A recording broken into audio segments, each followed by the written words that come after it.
Mister ladies மையன்பர்களுக்கு உங்கள் பாரம்பரிய வைத்தியர் உங்கள் ராஜசூரியன். அற்புதம், ஆனந்தம். அன்பர்களே, இப்போ எங்கு பார்த்தாலுமே இனிப்பு மனிதர்கள் அதிகமாக இருக்குங்க. இந்த இனிப்பு மனிதர்கள் ஒரு கணிப்போடு தான் செயல்படுறாங்க எல்லாருமே. என்ன அப்படின்னா, அவங்களுக்கு எல்லாருமே ஐயா நாங்கள் இந்த மாத்திரை சாப்பிட்றோம் அப்படி மாத்திரை இல்லை, அது ஒன்றும் தப்பு இல்லை. நீங்கள் அப்புறம் வேறு இப்போ என்ன தெரியுமோ அதானே செய்ய முடியும். மாத்திரை மருந்து தான் அப்படி தான் போயிட்டுருக்கு. கொஞ்சம் நம்ம முன்னோர்கள், நம்ம தாத்தா இவங்கெல்லாம் எப்படி இருந்தாங்க, எப்படி வாழ்ந்தாங்க, கொஞ்சம் அப்படி வந்துட்டிங்கன்னா ஈஸியாக ட்ராவல் பண்ணலாம். நம்ம ஈஸியாக இலகுவாக நம்முடைய ட்ராவல் போயிட்டு நோய்கள்லேருந்து விலகி நம்ம வெளியே வந்துடலாம். அதுக்கு என்னங்க, அப்போ இந்த சுகர்லேருந்து விலகிடலாமா? சுகர் விளக்குறது அளவுக்குலாம் மருந்து இருக்கா? சுகருங்கிற ஒன்றே இல்லைன்னு நாங்கள் சொல்கிறோம். எப்படி ஒன்றும் இல்லைன்னு சொல்லணும்னா, நாம் உள்ளே அனுப்புகிற விஷயங்களை நாம் சரியாக வைத்து கொண்டால் உடம்பு கணையம் உள்ளே இருக்க அவயங்கள்லாம் சிறப்பாக இயங்கும். சிறப்பாக இயங்கினா முடிஞ்சு போச்சு, அவ்வளோதானே. நம்ம தப்பு தப்பாக சாப்பிட்டுட்டா, அப்போ தப்பு தப்பாக சாப்பிட்றனால தப்பு தப்பாக நோய்கள் வருது. இப்படி கூட சொல்லலாம், தப்பு தப்பாக நீங்கள் சாப்பிட்றதுனால தான் எக்கு தப்பாக நோய்கள் வருது. அப்போ இந்த எக்கு தப்பான நோய்கள்லேருந்து தப்பிக்கிறதுக்கு என்ன வழி அப்படின்னா, நம்முடைய தாத்தாக்கள் சொன்னது தான். நம்ம சித்தர்கள் தாத்தாக்கள், எங்களுடைய பாரம்பரியமான இதில் நம்ம தாத்தா என்ன சொல்கிறார் அப்படின்னா, தம்பி இங்கே வாட, கணையத்தில் இன்சுலின் சுரக்கலைன்னு ஊசியை போடுறதெல்லாம் இதெல்லாம் அறிவு. இது நம்முடைய நம்ம இன்னும் வாயை கட்டாமல் வயிற்ற கட்டாமல் இருக்கிறனால தான் அந்த பிரச்சனை. அதனால் சராசரி உணவு மேற்கொள்ளு, சோறு ஆக்கி சாப்பிடு.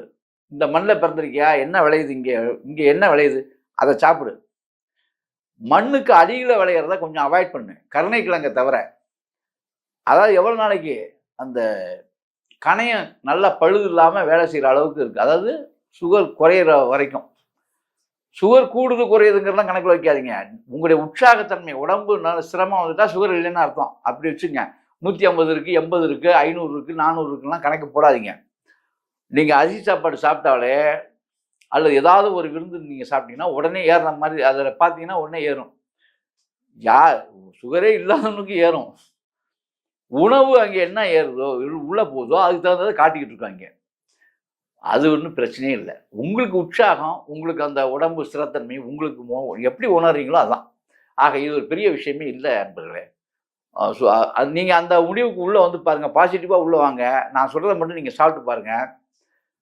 சுகர் அந்த சுகர் தன்மையே உங்களுக்கு எல்லாம் போயிடும். என்ன அப்படின்னா, காலையில் கம்பல்சரியாக முள்ளங்கி சாறு குடிச்சிடணும். சின்ன வெங்காயமும் முள்ளங்கி ரொம்பலாம் இல்லை, அதாவது ஒரே ஒரு முள்ளங்கி போதும். சின்ன வெங்காயம் ஒரு 10 வெங்காயம், சின்ன வெங்காயம் ஒரு 100 கிராம் அளவுக்கு, 100 கிராம் அந்த முள்ளங்கி, வெண்முள்ளங்கி, வெள்ளை முள்ளங்கி ரெண்டையும் நல்லா அடித்து அதுலேருந்து ஜூஸ் பிடிங்க. அப்படியே முழுங்க சொல்ல நான், ஜூஸ் எடுங்க போதும். அது ஒரு அரை கிளாஸு அல்லது 1/4 கிளாஸ் ஜூஸ் குடித்தா கூட போதும். இதை நீங்கள் காலையில் வெறும் வயிற்றுல குடிச்சிட்டு வெந்நீர் 1 டம்ளர் குடிச்சிடணும். இது காலையில். இது சுகரால் பாதிக்கப்பட்ட கிட்னியை சரி செய்யக்கூடியது, மறந்துடக்கூடாது. கிட்னிலாம் நல்லா தாங்க எங்களுக்கு இருக்குது அப்படின்னு சொல்லக்கூடிய சுகராளிகளும் இதை நீங்கள் சாப்பிடணும். ஏன்னா அடுத்து அது வரும் உங்களுக்கு. அப்போ சுகர் வந்தவர்கள் இதை தொடர்ந்து கிட்னி பாதிக்கிறதோ இல்லையோ இதை குடிச்சிட்டே வந்தால் உங்களுக்கு உடம்புல கிட்னி வருங்காலகட்டங்களில் தோய்வாக போகாமல் சிறப்பாக அதை இயக்கி கொடுத்துருது. 2வது, கணையத்தையும் பழுது இல்லாமல் வச்சுருக்கு. இது ஒரு விஷயம். அப்புறம் இன்னொரு விஷயம் என்னென்னா, மதியம் காலையில் நான் சொல்கிற விஷயத்த மதியம் குடிக்க வேண்டிய ஒரு விஷயம் இருக்குது. அது என்னென்னா, வேறு ஒன்றுமே இல்லை. எல்லாருமே இந்த கொய்யா இலையை சொல்லியிருப்பாங்க. நான் என்ன சொல்கிறேன், கொய்யா இலையை கூட விட்டுருங்க. அதை விட சிறந்த ஒரு அரிய ஒரு பொக்கிஷம் ஒன்று இருக்குது. அந்த பொக்கிஷம்னா வேறு ஒன்றுமே இல்லை, புளியங்கொட்டை. இந்த புளியங்கொட்டையை நீங்கள் என்ன பண்ணி எடுத்து பவுடராக்கி வச்சுக்கணும். இந்த புளியங்கொட்டையை விடாமல் மத்தியானம் சரியாக 12 மணிக்கு சுக்கு தண்ணியில் 1 ஸ்பூன் சுக்கு போட்டு 200 ml தண்ணியை கொதிக்க விடணும். இந்த புளியங்கொட்டை பவுடர் இருக்குல்ல, 1/2 ஸ்பூன் புளியங்கொட்டை பவுடர் மட்டும் அதில் போட்டு நல்லா கொதிக்க விட்டுருங்க. அந்த தண்ணியை நீங்கள் குடிச்சிட்டே வாங்க. 48 நாளில் உங்களுடைய உடல் கூறு எப்படி மாறுது, எவ்வளோ உற்சாகமாக நீங்கள் இருக்கீங்க, எவ்வளோ தெம்போட நீங்கள் இருக்கீங்கன்னு பாருங்கள். உடல் வந்து மிகப்பெரிய தெம்பு, பலம் வாய்ந்த உடம்பு மாறிடும். புளியங்கொட்டைக்கு அந்த பவர் உண்டு. புளியங்கொட்டை வந்து உங்களுக்கு உடல் வீரியத்தை கொடுக்கும். எலும்பு நரம்புகளை அப்படியே அப்படியே கழுத்துண் மாதிரி ஆக்கும் இந்த புளியங்கொட்டை. அதுக்குன்னு நீங்கள் உடனே புளியங்கொட்டை போட்டு தயார் பண்ணி 6 ஸ்பூன் 7 ஸ்பூன்லாம் சாப்பிட்டீங்கன்னா கிட்னி ஸ்பாயில் ஆயிரும். ஜாக்கிரதை. நான் சொல்கிறது சுக்கு தண்ணியில் தான் நான் என்ன மெத்தடில் சொல்கிறேன்னா அது மாதிரி நீங்கள் சாப்பிடணும். சாதாரண புளியங்கொட்டை தான். இதை இன்னொன்று செய்யலாம். நீங்கள் சுக்கு தண்ணியில் வந்து அழகாக காப்பியாகவும் சாப்பிடலாம். அதை புளியங்கொட்டையை வறுத்தரணும். நல்லா வறுத்து அரைச்சிங்கன்னா காப்பி தூளுக்கு நிகராக இருக்கும். அப்படியே கம கம கம கமன்னு இருக்கும். இதை அப்படியே 1 ஸ்பூன், ஒரு 1/2 ஸ்பூன் போதும். 1/2 ஸ்பூன், அதாவது 200 ml தண்ணிக்கு 1/2 ஸ்பூன் போட்டு நாட்டு சர்க்கரை அதில் போட்டு சுக்கு போட்டு எல்லாம் காய்ச்சி அப்படி குடிச்சிங்கன்னா இது இதுக்கு பேர் என்னென்னா, அதாவது புளியங்கொட்டை சுக்கு காப்பி அப்படி வச்சுக்கோ நம்ம பேர். இந்த புளியங்கொட்டை சுக்கு காப்பியை வந்து தொடர்ந்து சாப்பிட்டா சுகர் போகும். புளியங்கொட்டை சுக்கு காப்பியை தொடர்ந்து சாப்பிடணும். புளியங்கொட்டை சுக்கு காப்பின்னு ஒன்று புதுசாக இன்றைக்கு நம்ம மிஸ்டர் லேடிஸில் பேர் வச்சு விட்டுருக்கோம். மார்க்கெட்டுக்கு இப்போ விட்டுருக்கோம். அப்படி வச்சுக்குவோம். இது ஒரு காமெடியாக பேசுகிறது தான். இப்போ நீங்கள் என்ன செய்யணும், இதை வாங்கி இந்த கம்கட்டுக்குள்ளே வச்சவங்க மாதிரி வச்சுக்கிட்டு போகாமல் இதை வந்து எல்லாருக்கும் பரப்பணும். என்ன பரப்பணும்? ஐயா, புளியங்கொட்டை சுக்கு காப்பி குடிங்க. இனிமேல் டீ காப்பி குடிக்கிறத அவாய்ட் பண்ணிட்டு, வெள்ளைச்சீனி சாப்பிட்றத அவாய்ட் பண்ணிவிட்டு, நாட்டு சர்க்கரை போட்ட புளியங்கொட்டை சுக்கு காப்பியை தயார். அது எப்படி இது சாப்பிடணும்னு சொல்லிட்டேன் நான் உங்கள்கிட்ட. இதை மீண்டும் மீண்டும் வீடியோ போட்டு பார்த்தீங்கன்னா தெரியும். புளியங்கொட்டையை வறுக்க சொல்லியிருப்பேன். வறுத்து தூள் பண்ணி வச்சுக்கணும். அதில் 2 ஸ்பூன் சுக்கையும் போட்டுடணும். போட்டு நல்லா கொதிக்க விட்டுறணும். கொதிக்க விட்டு அதுக்கப்புறமேல் என்ன பண்ணணும், ஏலக்காலாம் போட்டக்கூடாது, வாசம் மாறிடும். இதுவே போதும். சுக்கும் புளியங்கொட்டை வறுத்த பொடியும் போதும்.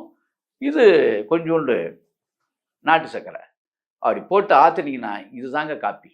அப்படி இது பலம் பொருந்திய காப்பி. உங்களை அதாவது ஆண்மகனை காளையாகவும் கன்னியரை வந்து மிக பெரும் வீராங்கனையாகவும் மாற்றக்கூடிய, இப்போ ஆண் பெண் இருபாலருமே சாப்பிடலாம். அது அப்படிப்பட்ட ஒரு அரிய ஒரு காஃபி இது. ரைட்டு, இதை சொல்லி கொடுத்துட்டேன்.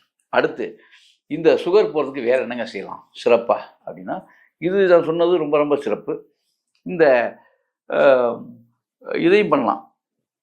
காலையில் குளிக்கிறீங்கள, காலையில் குளிக்கும்போது கண்டிப்பாக நீங்கள் எப்படி குளிக்கிறதுல ஒரு பெரிய விஷயம் இருக்குது. சுகர் கம்ப்ளைண்ட் உள்ளவங்க எல்லாருமே காலையில் அருகம்புல் இருக்குது பார்த்தீங்களா, இந்த அருகம்புல்லும் வேப்பம் இலை இருக்குது பாருங்கள், வேப்ப இலை இரவே வந்து ஒரு பக்கெட் தண்ணியில் போட்டுருணும். எப்படி? அருகம்புல்லையும் வேப்ப இலையும் இரவே ஒரு பக்கெட் தண்ணியில் போட்டுருணும். அதில் கொஞ்சமாக பச்சை கற்பூரம் கொஞ்சம் தூவி விட்டுருணும்.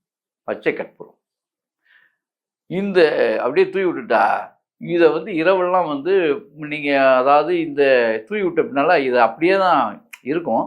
இதை வந்து மூடி வச்சிடணும். வேற தூசி அதை பூச்சி கீச்சி அது விழுந்துடாத அளவுக்கு.